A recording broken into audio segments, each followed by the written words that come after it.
Thank you all.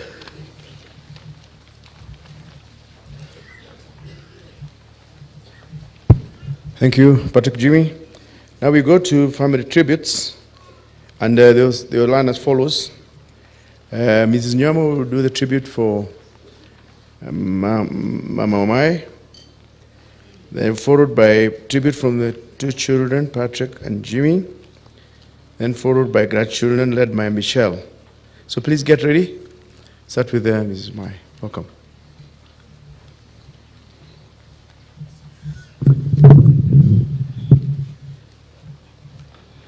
The Most Reverend Peter Cairo, Emeritus Bishop of Nyeri, His Excellency, the Deputy President of the Republic of Kenya, Mr. Gachagua. Good afternoon to everybody else. Good afternoon, church. Can you wave like this? Because we are celebrating a life of an honorable person.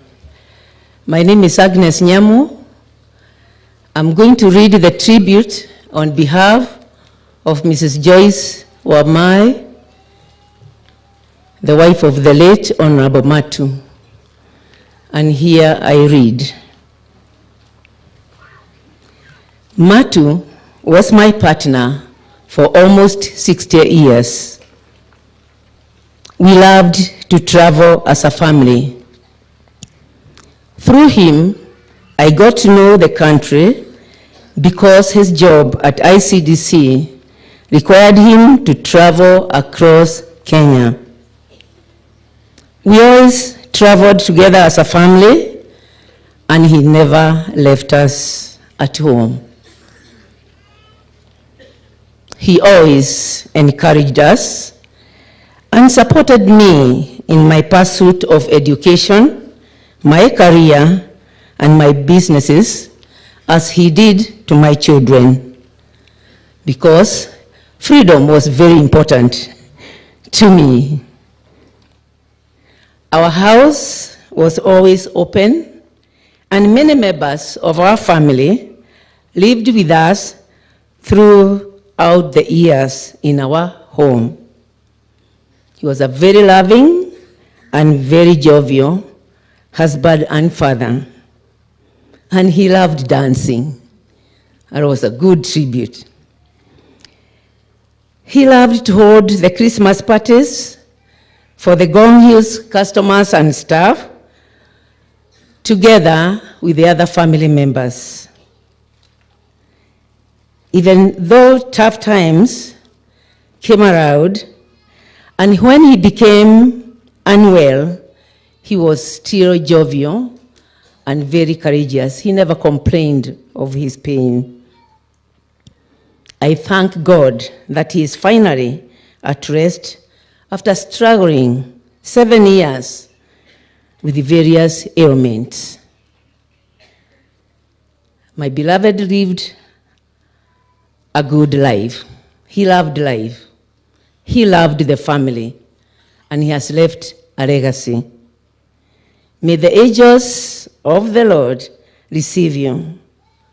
Goodbye to my friend, my beloved husband, and father of my children, until we meet again. Eternal rest grant unto him, O Lord, and let perpetual light shine upon him. May he rest in peace. Amen. Eternal rest grant unto him, O Lord, and let perpetual light shine upon him. May he rest in peace. Amen. Eternal rest grant unto Eliud, O Lord, and let perpetual light shine upon him. May he rest in peace. Amen. Fare thee well, my beloved husband, till we meet again. Amen.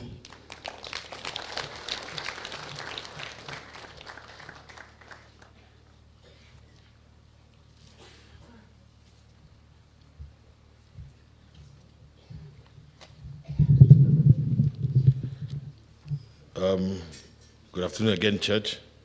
This is my tribute my father.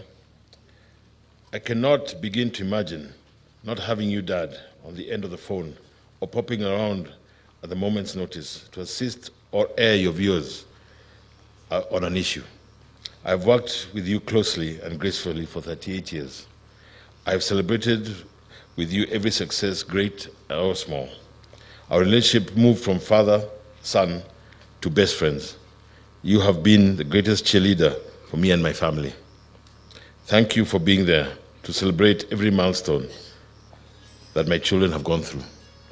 Dad was hardworking, compassionate towards everyone, and deserved the success and accolades that he enjoyed. He taught me many things, but I think most importantly, he gave us the ability to know that if you really put your mind into something, success becomes obvious. And never to be afraid to give anything a go. His attention to detail and perfection was infectious, and once in a while, it would get me into trouble with him. He was a very clever and humorous man who was never afraid of having a good laugh when the moments called for it. His passion for investment and service to people in his retirement gave him many happy hours, despite his failing health. Dad was incredibly practical and bubbly, with creative ideas, and we are so lucky that he passed on so much of his knowledge and skills to us. Rest in peace, Papa. Lastly, I am deeply humbled by Mom's strength over the last few years, for a few days, and her ability to focus on the amazing life she shared with my dad and not dwell on what she has lost. I hope that through this, I can find strength from her example and be there whenever she needs me. Thank you, Church.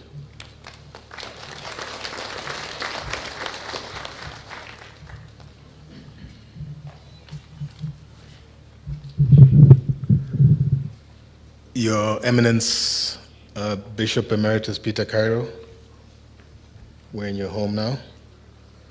Your Excellency, the Deputy President and fellow son of Madeira, Honorable Rigathi Gachagua, Your Excellency, the Governor of Nyeri, Honorable Senator, Honorable CS, Honorable Member of Parliament for Madeira, all dignitaries, ladies and gentlemen. I stand here to give my tribute, and I think you will all understand that I stand not just representing myself and Patrick, who's here, but also representing our two brothers who Dad rejoined on the 14th of December, who cannot be here to speak for themselves. I'm going to have a very short tribute that'll be broken into three parts. First part is to talk about how we experienced Dad when we were young. Dad was a busy man, but he was always present. We knew him well, he had time for us, he pushed us in our academics. He was very caring, but it should be said that probably like most African fathers of the day, he was not what I would refer to as soft and cuddly. That came out later with his grandchildren. I recall a few months ago seeing my young daughter, Goni or Gadoni, combing his hair and taking scissors out and cutting his hair. I would have never imagined cutting my dad's hair. But he smiled and asked me to be patient when I tried to stop her from doing it. Other times I'd come and see him in bed with the sheets covering him, watching cartoons with Zoe and Gadoni, and I had never watched cartoons with my dad. But I think that's what grandchildren are for. But he made time for us. Every school vacation was an adventure. He was a busy man at ICDC, and they had projects all over the country. And so every school vacation, he'd bundle us into a car and take us on one of his trips. And possibly the most important thing about those trips was not where we went, but it was building memories and things that we recall to this day of times that we spent together. I remember a road trip to Marsabit where we broke down in Lysamis and couldn't find somebody to change a tire. I remember one time we went to Mombasa. I think it was me and one of my brothers. I don't remember which one. And Dad, Mom wasn't there. And for the first time, I saw my dad cook a meal for us. But he was a very good cook. He just didn't get the opportunity to do this so frequently. Another thing that was very, very clear, and all of the family members who are here, extended family, will attest to this, was the importance of family to Mzee. Not just nuclear family, but extended family, even Mom's family. He made time for all of us. He, as my cousin Mary said a few days ago, he was always one of the first to be at a family function, and he'd be sitting there drinking, in the early days, possibly a white cap or a Pilsner, but in the latter days, a cup of tea, and he would listen to everybody and want to know what every family member was doing, and that was fantastic. And as we grew older, he was willing to leverage his network, his big and vast network, to help family members achieve whatever they wanted to achieve. The second section is to talk about our experience working with Mzee. All four of us, including the two who have departed, worked right next to Mzee for a varying number of years.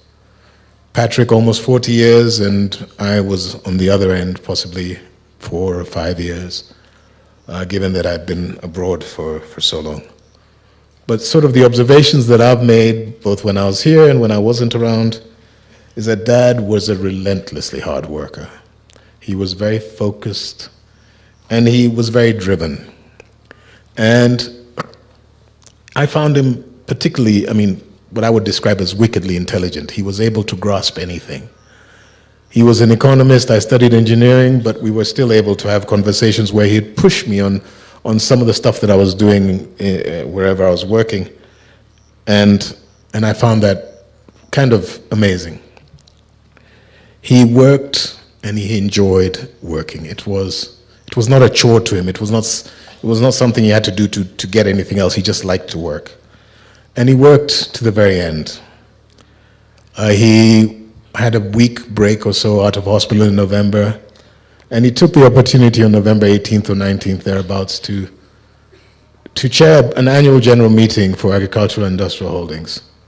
I think less than a week later, a few days later, he went back into hospital for the final time. He was a teacher, he was compassionate, and I know the eulogy says he studied commerce, but I believe he studied economics. And he was an economist to the core, in the sense that there was investments and there were returns. And so when you looked to Mzee for money, for something